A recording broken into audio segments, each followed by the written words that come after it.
Hello. Right, so after taking those, replacing the hubs on the car, this is what I usually do, so I'm gonna refurb the hubs that came off and then have them as backup. So,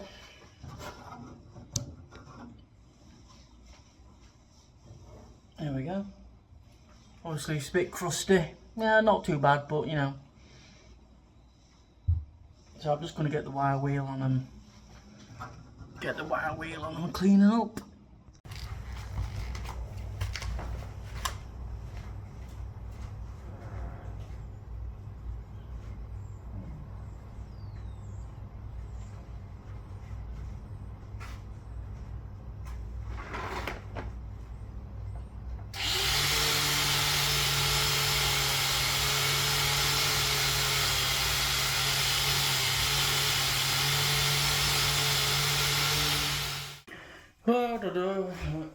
Alright, just going to, that's too small. Just trying to get this pressed out.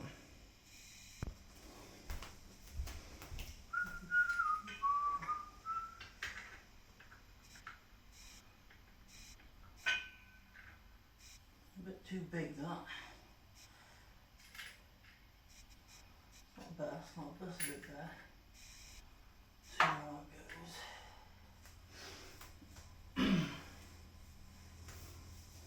Right, what have I done with my, bloody hell, losing bits here.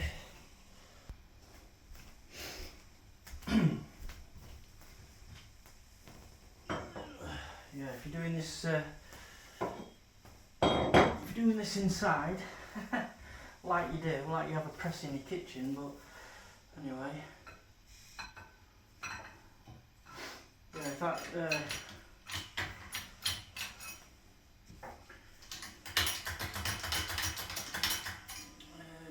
just thinking now, that board's too big.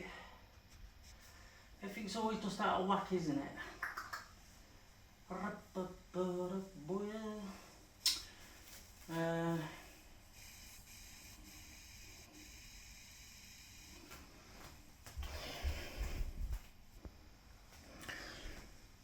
Looking a bit precarious as always. Just got to try, the trick is here, try to not trash your kitchen.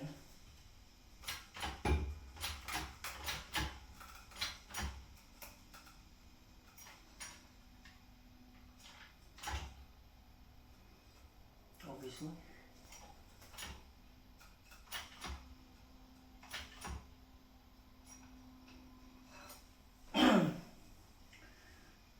Damage the hub. That's sitting a bit off centre now. Okay, now.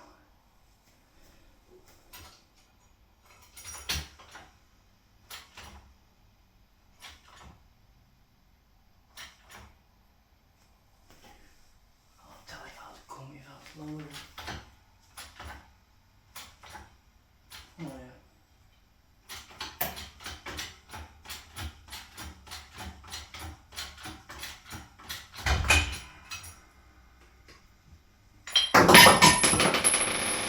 Typical. I tell you what, right? In all the bearings I've pressed out over the years, I've only ever had one bearing where the race didn't come out. You always get the other side of the race. Another day. Nice day today. Got a bit of sun. Might even get the garden mowed. Not being able to do that this year, really.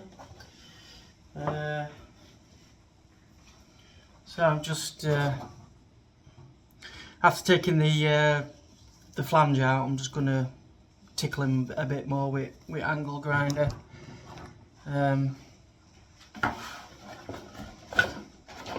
Get my angle grinder out.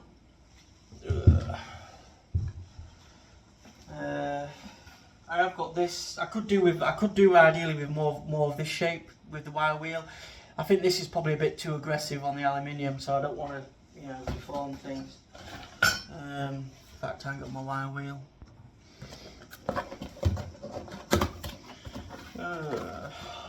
Which wire wheel did I use last? Go that one.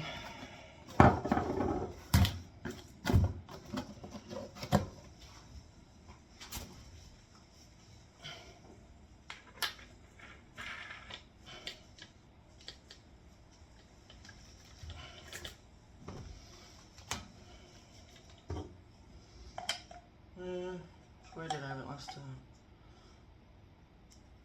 I'll go with. No, I'll go on this side. Hang on, that way. No, I'll go that way. I'll go this way today. I can change it, can't I, as I go? Yeah, I just got a combination of bits. All my wire wheel bits. I think that's going to be quite useful for the little recesses. And then got me get into the where the bolts sit, little holes. Got me gear, me glasses and my mask. I tell you what, when when you're doing rust, when you're grinding rust and you don't wear a mask, oh, it really sits on your lungs. It's horrible. I hate that taste and smell of it. Really horrible.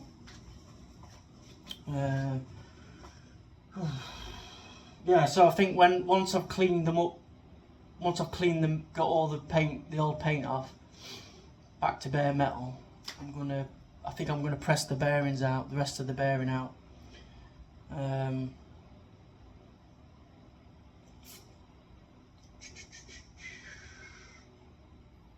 Or I might use my sandblaster tool on my power washer.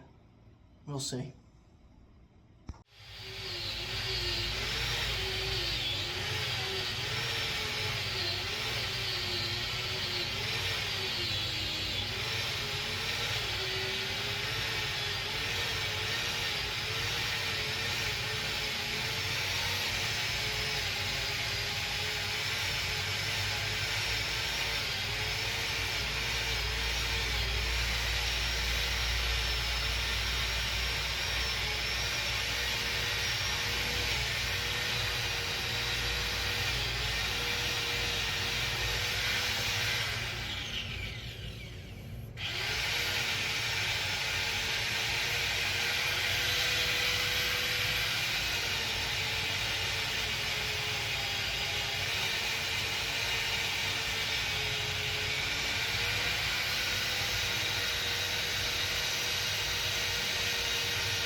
give myself a clean down.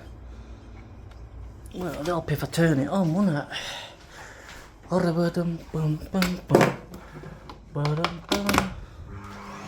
Oh, get catch it.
We had a leak here.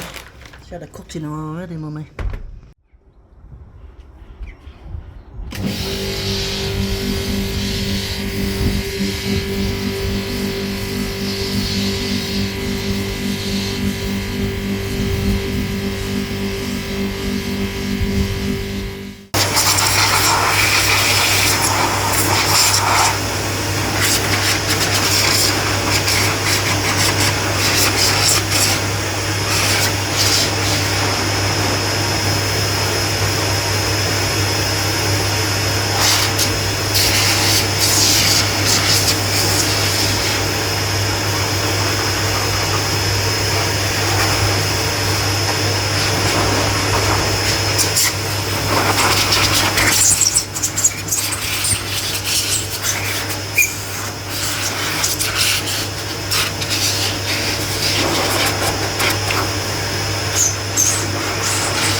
Jesus Christ. Oh, I had to get a shower. Oh, fuck's me. Yeah, I had to get a shower and clean up. I don't think I've ever got that bad before. That was like a bag and a half of sand. I don't know. I think the flow rate was. I think the flow was a bit crap. Or my paint method was giving it a bit of trouble.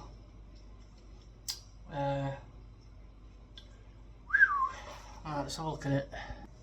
Yeah, usually once I've sprayed all the sand off, you know, the excess, I use Built Amber Atomac. Basically stops it flash rusting. It's what people use on the brake discs when they're cleaning the cars, you know, because you get the rust. The steel just instantly. Bloody hard to clean everything. Yeah, got it. Yeah, it's flash rusted quite badly. It's had a bit of a flash rust, but yeah, it's all right. It's got it's got the paint off. There's a bit of red. I think that might be yeah, a bit of red paint still. But mainly I wanted to get all in here clean, and where the what they call it sits, where the circlip sits. It's alright, it's not perfect by any means, but like I say, the way I painted it, yeah. Oh Jesus, Jesus.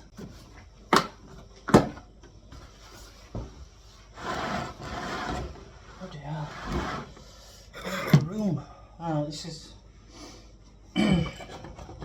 just to press the yeah,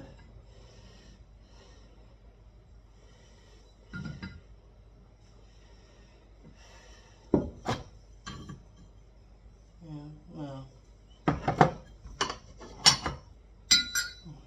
No, it's too big.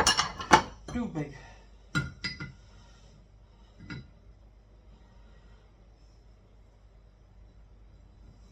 Maybe that one.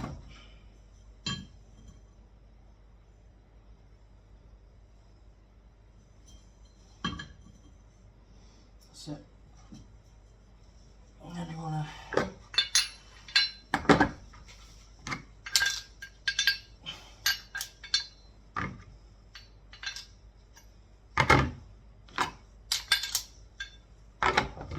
looks like one I've used before.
It's got feet.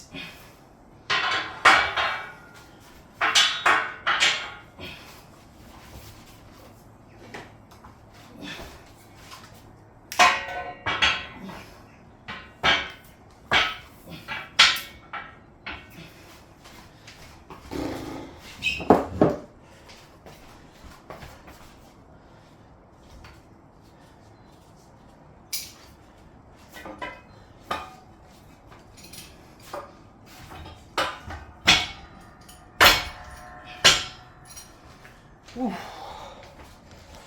Whew. Done.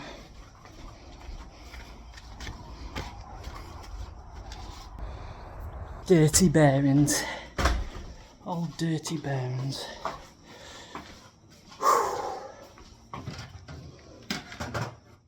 Right, yeah, these will go in. These will go in the rust. They'll go in like a bucket of built amber. It's like this stuff, but like the powder, which is basically what I use to de-rust, just to get all. It'll get all that surface rust in. It'll probably get in areas that maybe I've missed, but ooh. Oh right, yes. Yeah, he'll still need a bit of a wire wheel over him. It's yeah. I think really I need to just get a bloody need to get a proper, you know, sandblasting booth. You know, you put your arms in. Could do with getting one of them really. The power washer way is just way too messy. Way too messy. Yeah. And then probably at the new house maybe get one of them.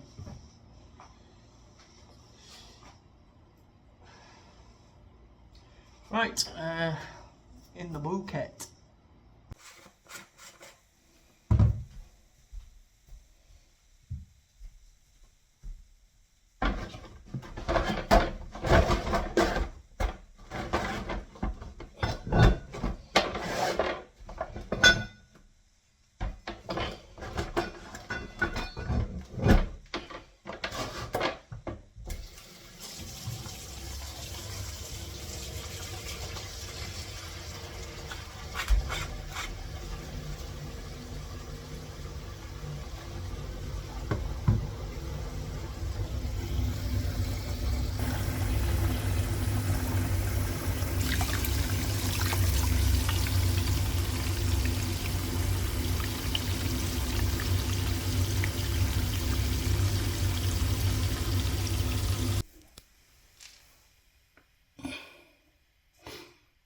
It's working straight away, that.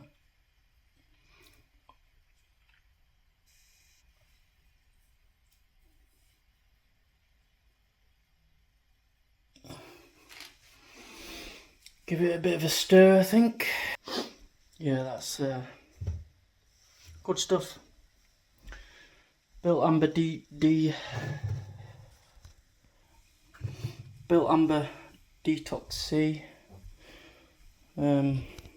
Yeah, all their rust stuff's good. Used to use Amorite a lot in the past.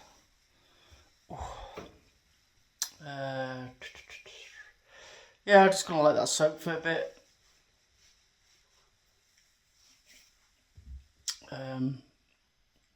It was only mainly surface rust, really.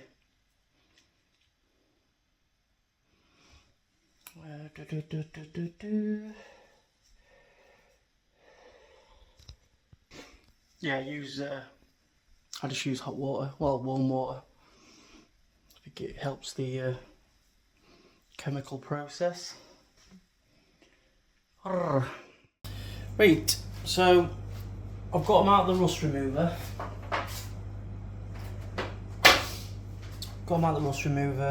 I mean, the bucket's still clear. The bucket's still, show you. That's just the bolts that what would hold the back plate on, letting them rust. I mean, you could tell there was no, major contaminants because the water's still quite clean. That's what you want. What I do now is, so they're still not where I want them yet. So like in these little recesses here where the bearing sits, and where you've got your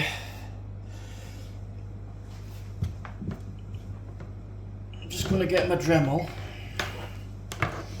So it's quite difficult doing this with the bloody... Whoa, nearly lost you then. Nearly lost you.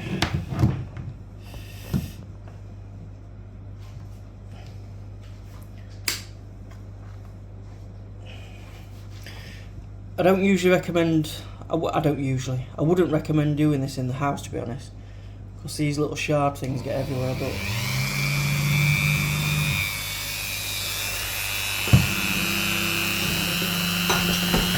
bloody hell.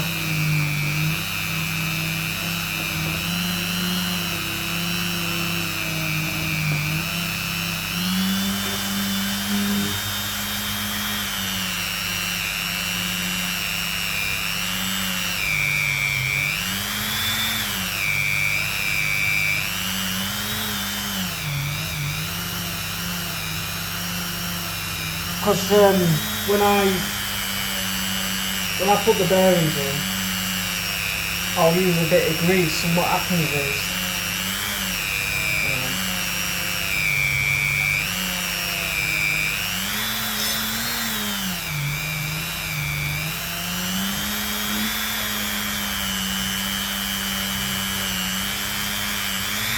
bear with me a minute.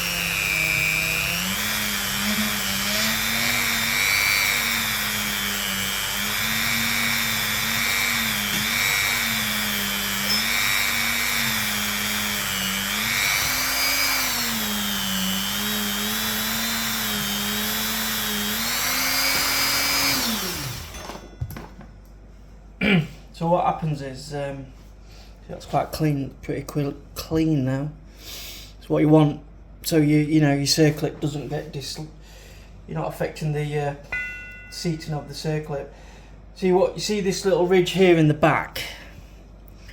There's a ridge here in the back, and what that's designed for is, if you use a bit of grease as you're pushing the bearing in, the grease will get lodged in this like little recess here, so it's not fouling the seating of the bearing. So when because if your bearing's not seated properly all the way in, that can affect the run out on your like with your brake discs and things, because obviously the bearing's not seated all the way back.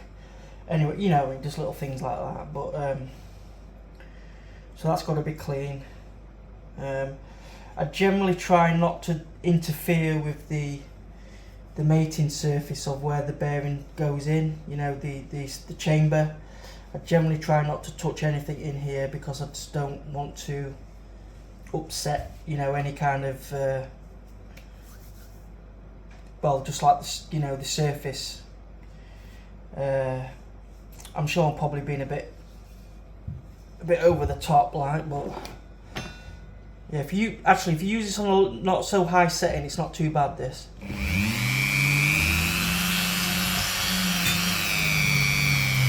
It's when you have it really fast, it starts chucking the shards away.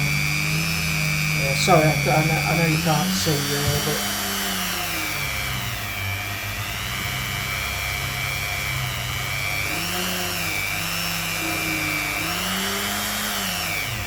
yeah, you can see the grease in the bottom there. See where it's.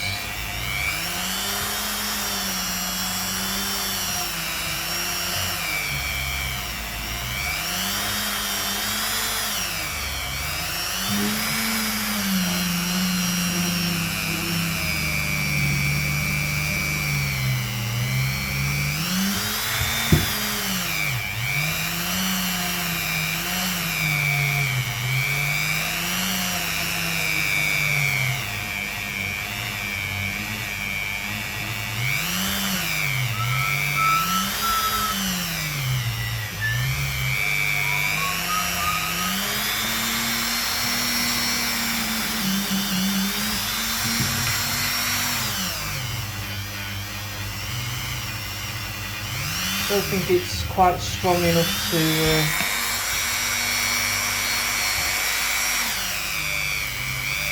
no.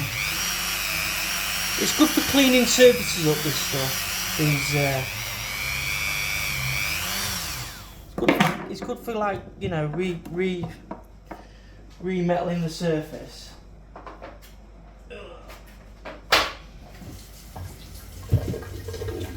Remetaling? What kind of a word is that? re-brightening the surface. It's good for that, those little wire wheels. But the thing is, like the official Dremel wheels are really expensive, and then I get these. You get these packs where you get like, you know, I mean this bag was absolutely full to the top. I mean, they're good.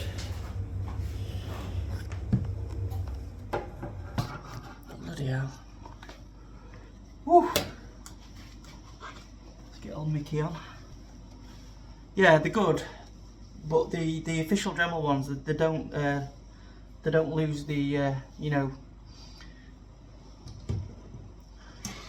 these just fly off everywhere. And there's no. I'll tell you a funny little story. When I lived in my old house, my brother came to stay. No, in fact, he moved in. He moved in with me for about a year, and I did everything at the old house. I don't usually do this in the kitchen. It's just really cold outside, and I've only just got up. Just can't be bothered, basically. But no, he'd.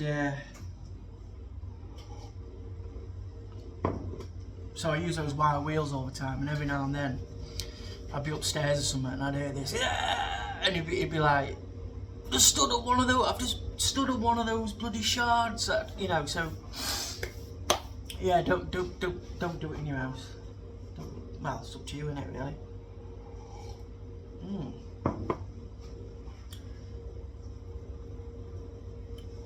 Yeah, so these they've got a little bit way to go yet. They're not perfect yet. Yeah, there's still paint on them. There's still say that's quite clean now in there. That's what you want. It's just little. I think that's the original. I'm not sure. Yeah, there's just little bits here, there, and everywhere, and I don't want that. Because that could be potentially hiding. I don't think there is rust under there. It's the only thing when you. It's the only thing with this. It's like a. I don't know what they are. It's like a steel. Some kind of. I don't know. They're usually aluminium. No, they're not aluminium either. They're like a sort of some kind of steel in it. They're made out of. And obviously the problem is when they're bare metal like that, they'll not so bad now they're inside, and you know, obviously the house is at about 21 degrees. The moisture's not really going to be much of an issue, but yeah, that's the only thing with them. You get them all cleaned up, and then if you leave them too long like that, they'll just they will start to slightly flash rust, and then when you think about it, it's totally defeating the object of painting them, because if it flash rusts, you're just trapping in the rust then, and then that rust will still be doing its thing, be still eating at the metal, but you've just sealed it in. It was a bit like it was like on the other video I did. The last video I did with the spacers when I'm doing the rear axle, because I had the rear axle powder coated, and obviously I was annoyed that they've just been heavy-handed with it, and you know, I pointed out the ears where the brackets. The problem with that axle is when it's laying flat, it's like everything's sort of like compacting in its own space, and then all of a sudden you've got these two brackets sticking up out of nowhere. So what they've done is, at some point, they've either laid it on its back or done something, and they've just bent the brackets, and the ears have just totally folded over. Now they're not critical, but for me, it's not. That's not the point. It's just more the it's the fact that it shouldn't be like that. And anyway, but yeah, it's like getting something powder coated, and then it flash rusts. But I don't know. I know with powder coating it has to be pretty much perfect, doesn't it? Anyway, that's just me ranting on again about shit.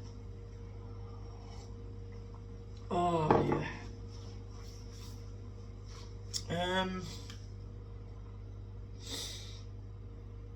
I don't know whether to go over it again with the angle grinder with the whizzer wheel on it, but it's a lot of fanning about with that angle grinder. The problem with these hubs is they're so intricate and, you know, I was going to say ornate. They're not. Well, they've got all these deep recesses and funny offsets, and it makes them really difficult to clean with a wire wheel.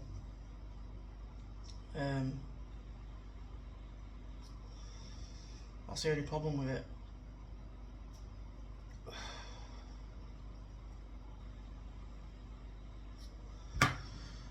Ugh. Yeah, one thing I do though is I thoroughly clean up after myself. I think that's why I get away with doing it in the kitchen. That's why I get away with it. Just gonna run through these.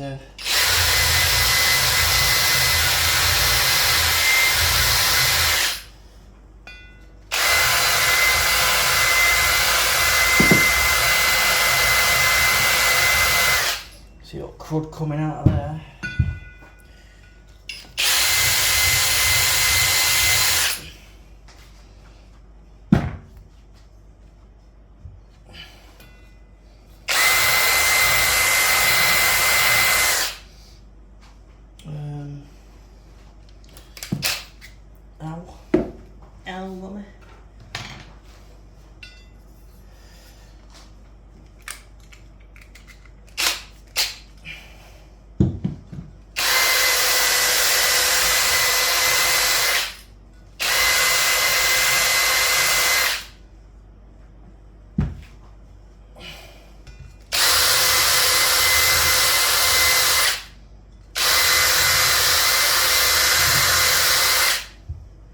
Beautiful.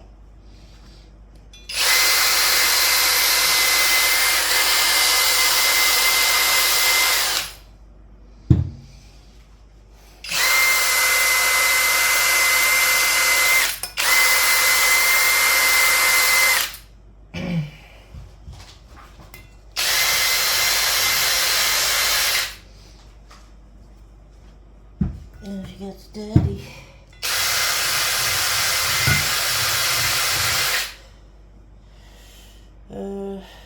We need to do the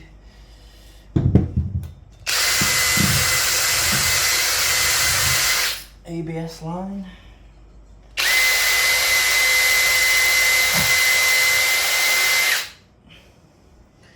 ABS.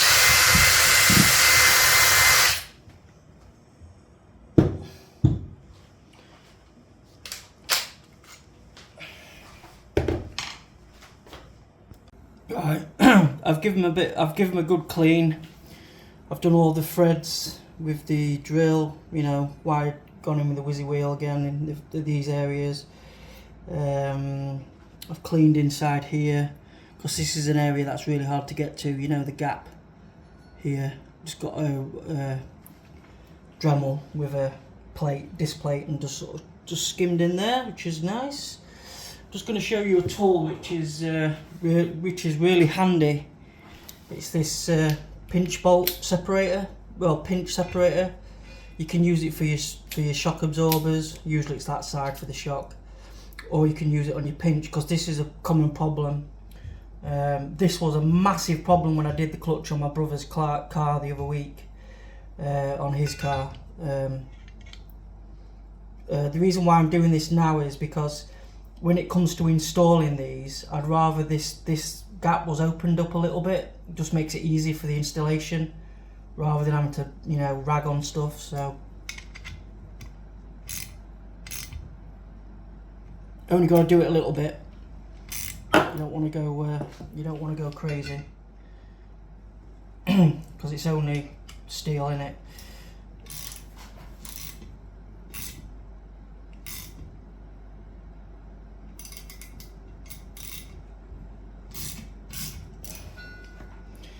again, it's just to make it, it's just going to make it that bit easier when you're doing the install. Yeah,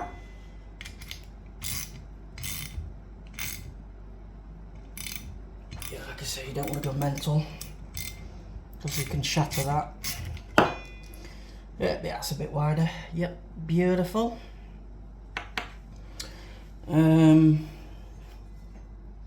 So it's all nice and clean in there now. That mating surface will be perfect for when the bearing goes in. So my next step, I'm just going to put this rust converter stuff on from Amorite. I've used this stuff for years. Basically just going to paint it everywhere. All it's going to do is it's just going to capture those little, I mean, they are pretty much, there is pretty much no rust on these now, but, well, there is no rust. But it's, you're just fighting against the elements even inside. I don't want these to sort of, I don't want these to start flash rusting, because it just defeats the object of doing this, you know, doing all this work to get to this point. So this will sort of unseal, as well as remove any remaining rust, it will unseal it, well, it converts it into like a carbon. I won't be doing the chamber, like I say, this, I've cleaned this up with some wipes, because obviously it was still a little bit greasy from when the bearing went in originally, but no, I think this, and then obviously I'm going to try and get some etch primer on it as soon as I can. Obviously avoiding these areas in here, you don't want to be painting in that. That will just cause issues for installation. And generally what I do is, I know you shouldn't paint the mating surfaces. Like for example, like where the caliper sits. Well, the caliper bolts go here and the caliper carry goes on this side. You don't want to paint these. I mean, well, all I do is, there's a difference between painting them and a difference between just putting a thin coat of primer on. Because what will happen is, obviously, I mean, I don't have to explain it, you know what I'm going to say. It's just you're just causing offsets, things not lining up properly. The thing is, all I do usually is I just put a very thin coat of primer on these just to keep them protected, so they're not open to, again, so when they're in storage, they're not open to the elements. I do have some of that. I do have this, which I could use. I do have the Atom Mac, which basically protects the metal from corroding. You can use it for like storage. Like now, if I sprayed this in these would just be protected. They wouldn't flash rust. But the thing is, when you use Atom Mac, you can't then use this. It won't adhere to it. So yeah, like I say, usually what I do is I either mask these off and then spray it. But generally, I just like to put a very thin coat of primer on. Just keeps it protected. It's not going to cause issues with the installation, and we should be all good. But obviously, just like I say, make sure you don't paint like in here, because that's where the pinch bolt, the tracker end goes in. These want to be, you want to mask these off if you can. Same with in here, because obviously these are set up for the tolerance of the bolts that go in. Not massive issues, but you know, I think the thing is usually because in some cases, if I took these now to be powder coated, let's say, they would just put a big thick layer of powder coat on these, and that's when you do start getting, I mean, I know I spoke in my other video about I had the issue with the offset of my brake caliper when I bought the 6 pots, but that wasn't anything to do with paint. In fact, these wasn't paint. I didn't paint these when I reconditioned these originally. I did leave these totally bare metal to not cause that issue, but anyway. And then obviously got to just mask the chamber off, make sure no paint goes in there, and we're all good. We're all good in the hood. It's going to be another 7-hour video, isn't it? It's going to be like 7 hours in the making. Hey, give it a good shake. The thing is as well with this stuff, I always think, oh, that's a bloody small bottle, but I tell you what, it goes for years, this stuff. Honestly, you don't need a lot. It's like, it's a bit like, I don't know if anybody's ever used bluing. bluing for example. Well, I've only put a little bit in there. Let's see how far that goes. If you ever use bluing, which is basically it puts like a sort of a, I think that's the same. It puts like a carbon layer between the metal and the sort of helps it for corrosion. Not really work. I think it won't last too long. This is the biggest brush I've got at the minute, but it helps me be a bit more direct with it. Like I say, I don't want to get it on the in fact, that might be a bit too small, to be honest. Let me just do in here first. And just get this bearing, get around the bearing chamber. I don't want to get any of this on the bearing chamber.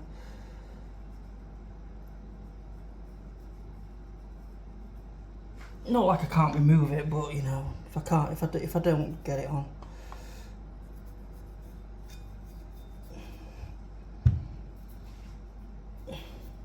I've had sort of mixed results with this. I think ideally you're supposed to leave it on for about I think you're supposed to let it sort of, I think you're supposed to leave it on for about 3 hours, and then you can paint on it, even though I've done it in the past pretty much after about an hour or so.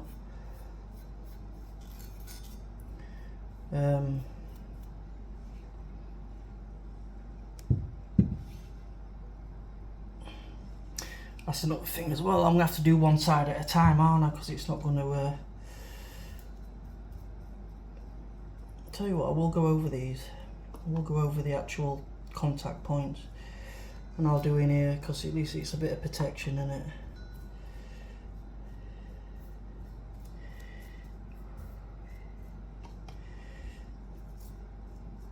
God, I'll be here till bloody Christmas doing it with this brush. Let me just get I'll get the more finer areas, and then I'll try and go in with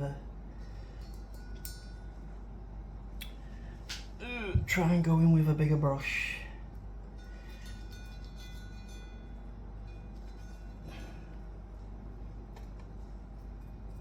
You know, getting these little nuts and crevices.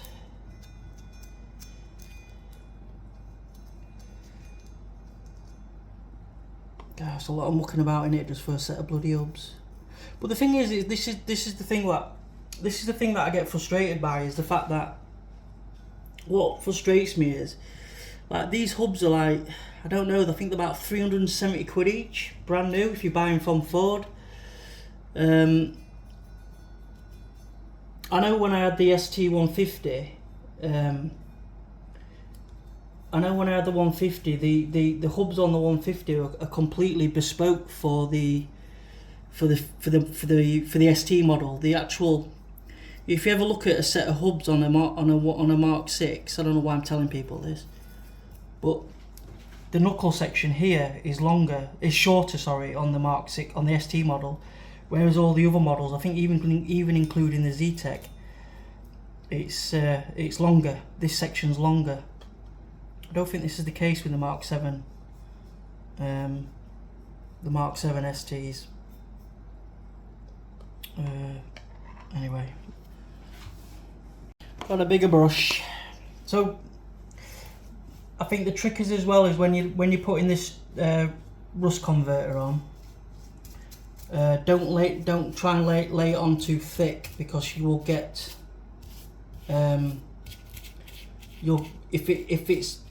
if it's sat too thick, it will, when it cures, it will leave like a bit like a running paint. It'll have the same sort of result.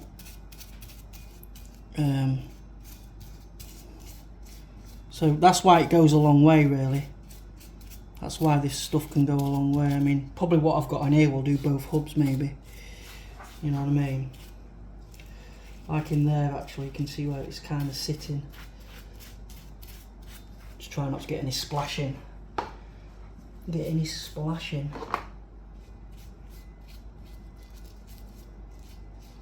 Yeah, it's just like you say. It's just one thing that frustrates me with these. They just don't care from factory to make them last, and I don't mean like even like last. These, do Do you know, I went to Ford a few years ago. I think it was when the Cougar first came out, and they were pulling them off the transporter at the side of the road.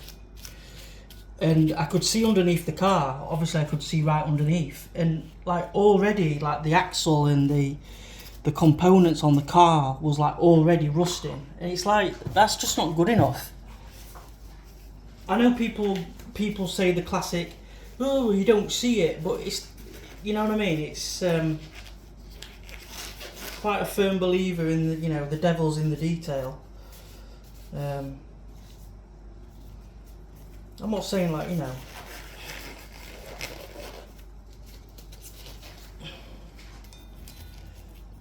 but yeah, it's just, I don't know, I just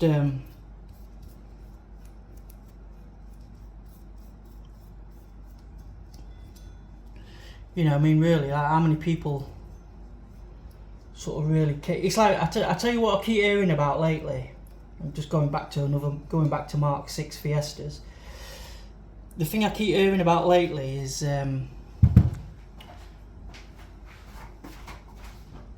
Mark 6 Fiestas. Someone will be driving down the road and they'll hit a pothole, and the bloody rear axle will fall off, and that's because people never clean under the, people never, oh, got doorbell. More Ford parts. I think that's the rear. I think I've ordered the rear third brake light. Do you know there's actually 3 versions of that brake light. There's an LED version. There's a version with a bulb. I think that's on the earlier Mark 7s. And then there's sure there's one more. God, I'm writing some shit, aren't I? No, what? Yeah. So what? I don't know why I'm getting into this, but what I'm saying is, like, people just they spend all the focus on the top side of the car, you know, the paint looking nice and shiny and this, that and the other, but they'll never attend to the underside. They'll never clean it. You know, you think about it, especially UK, we're driving around in winters with salt on the road, and it's like, when I used to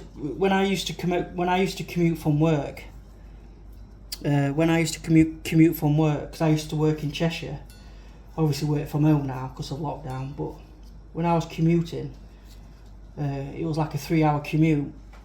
If I came home or was driving to work and it was raining, snowing or whatever, first thing I did was I'd go to the either if I got home here, I'd go to I'd let the car cool down a little bit, and it wouldn't even matter if it was raining or whatever. I'd get the power washer out and I'd I'd wash the underside of the car, so it doesn't give it chance to you know, start the corrosion process, so to speak. I mean, that is OCD, I know, but that's, you know, but that's what I used to do.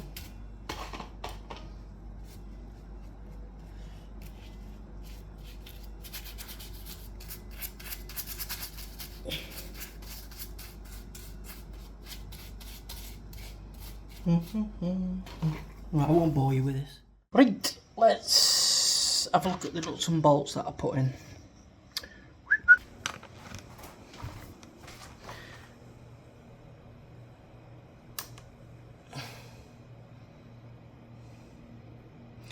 Looking alright, aren't they? They've been in overnight.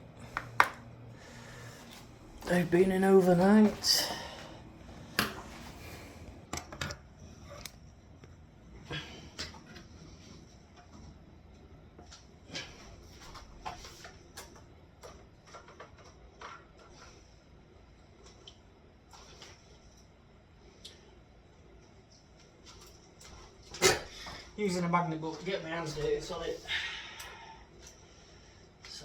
I'm hard as nails, mate. Right.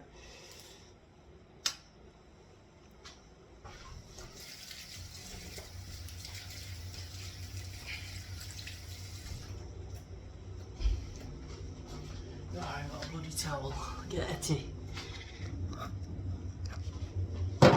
Etty's getting used as a... yeah, they've come out nice.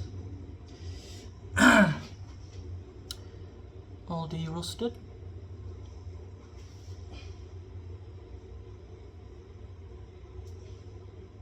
Usually just, with those I'd just get the wire wheel on them, you know what I mean, just clean them up, but no, yeah, these look, they actually look like they're painted, don't they? It actually looks like they're painted.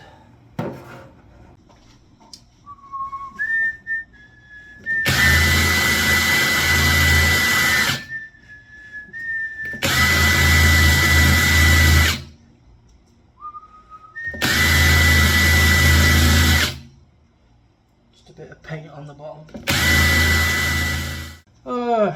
Just had to put Etty top in washing machine. She got a bit dirty, she did. Yeah, just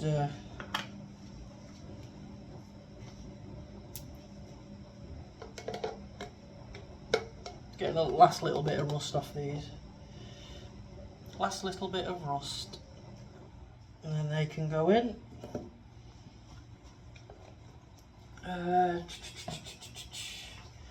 Yeah, I just need to. So what I'm going to do is, because I don't want to get paint on this inner bore here, on the back where the bearing will sit, I'm just going to put this in. Fits in beautiful, and then I'm just going to, like what I've done with this one, just taped it up. I'll tell you what, the light's really crap in here. I've not got that good light.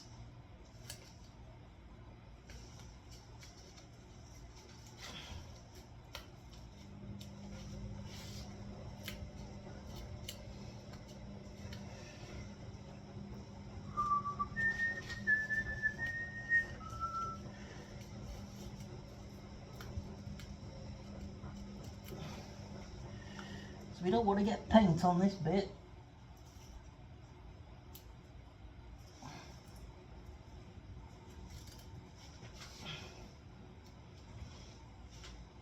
I mean, I can, like I said before, I can get it off. A bit. Usually, you get bloody paint's like dust. It'll just bloody get anywhere. Apart from when you need it to go in the right place.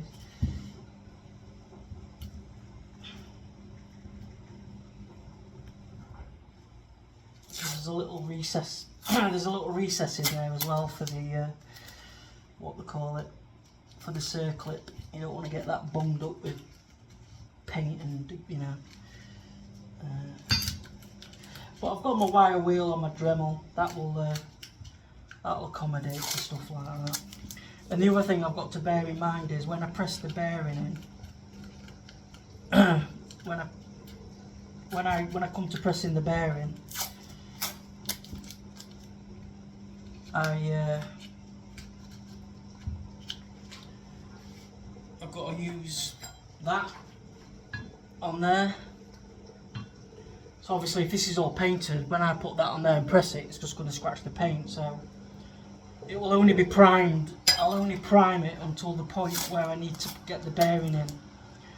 Once the bearing's in, I can then mask over the bearing, paint the rest of the hub black, and then press the flange in. But it's still the same process with a flange. You've got the situation where, because when you press the flange in, you then turn it over, then use that surface. So again, yeah, I've dealt with it before. You probably just have to touch a bit in, get it touched in a bit, and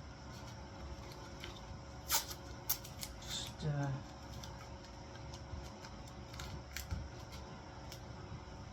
right. So she's ready for paint. Alright, just oh, bloody hell. Just gonna need some tie wraps. Bloody Jesus. Oh, they're all different sizes. £2.50 for all these tie wraps. Do you know? I'll tell you a funny. I'll tell you a funny. All right, this is what I need. I need the. Oh yeah, they're quite beefy.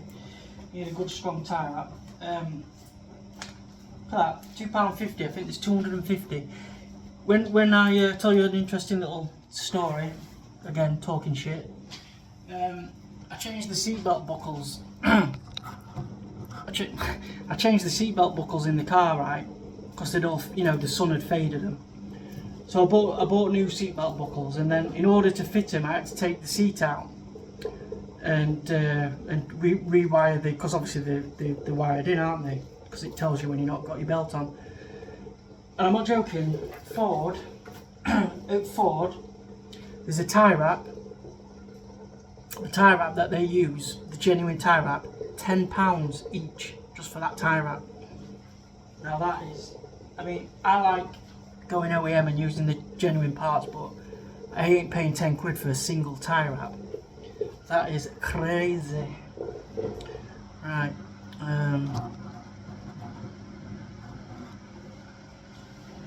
Need to find a point where it's going to. I'll use the arm.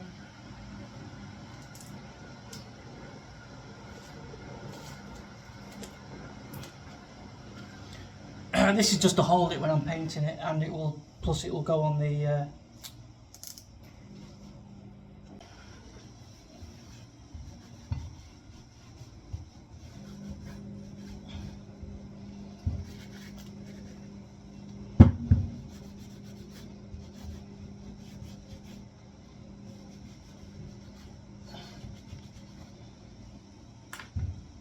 oh bloody hell.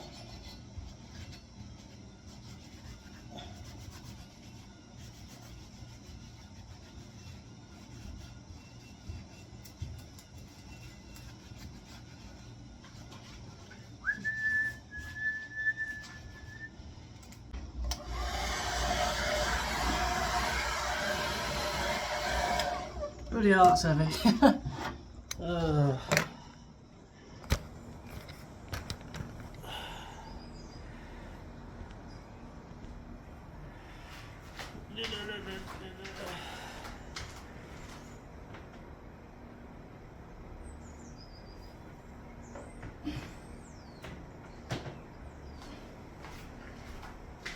Right, I'm out of spray paint. Let's go into the supplies. I'll show you a crazy amount of paint. Yeah. Oh.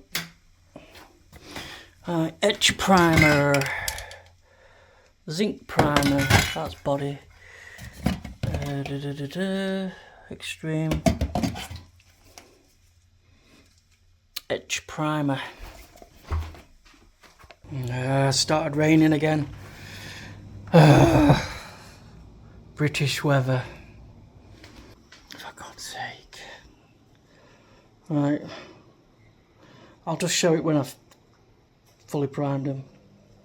Right. Yeah, they're sort of all primed up now. Look nice. All I've got to do now is obviously tape off where the mating surfaces between the caliper, the bolts, the shock. I've put these are the old pinch bolts. They will act as a guide, so they don't obviously. I'll just paint around them. But what I'll do is I'll just get masking tape. This is the bit that takes the longest. I can see why people just miss this stage out completely. But if you just do this.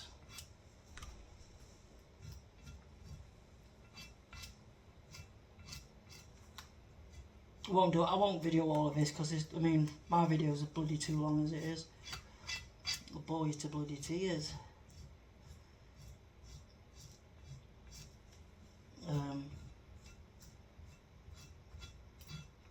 So all I do is go around every bit.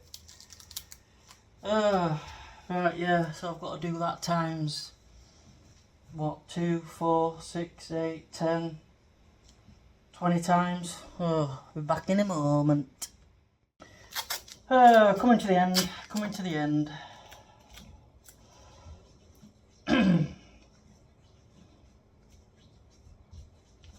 taken a while, as you can imagine.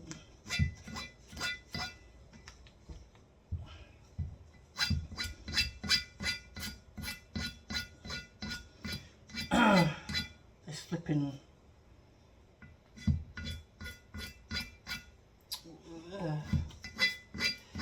this file needs sharpening badly, or just a decent file.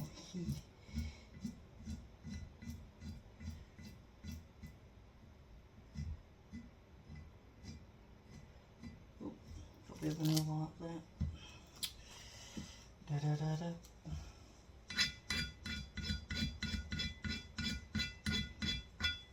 See, obviously, this is just going to go over with paint, so it'll blend. All this will just blend in.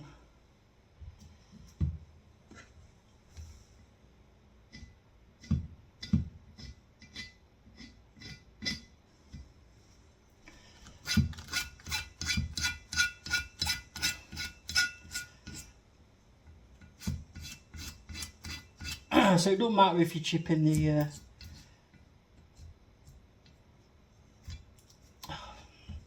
doesn't matter if you're scratching the paint elsewhere, because you're going to feather this all in anyway.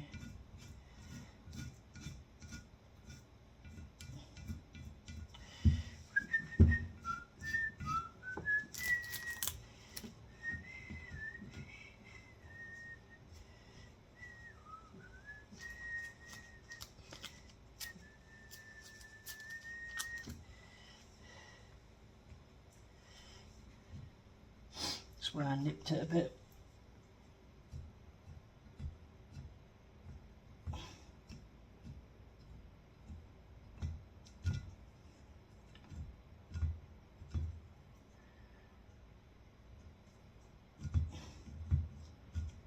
So, right. Oh,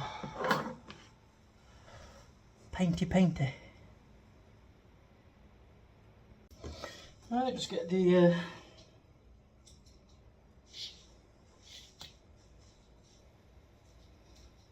cable tie out.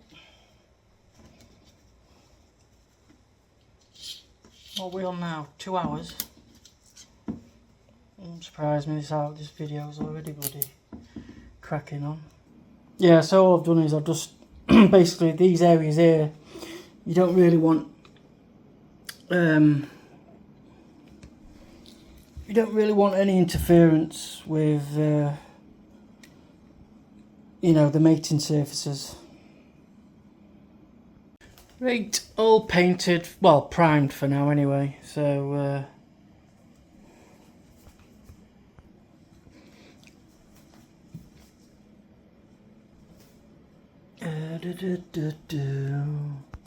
yeah,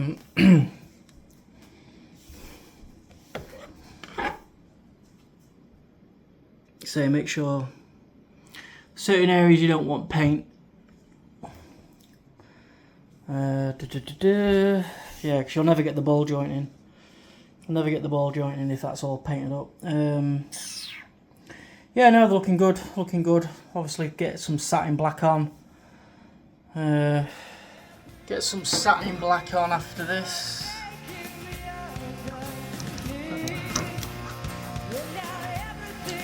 Probably do that in a part 2.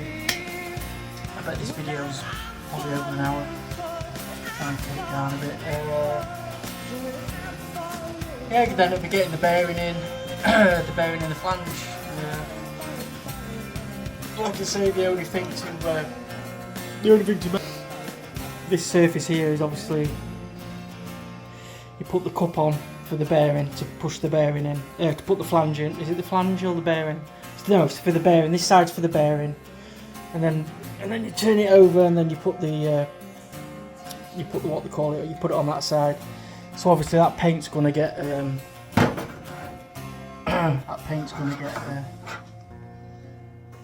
chipped a bit. Right, I think there'll be a part two. That's the date in part 2. Might be even in the new house. Depends. Might be the new house, or it might not be. We'll see. I'll see you later, duck.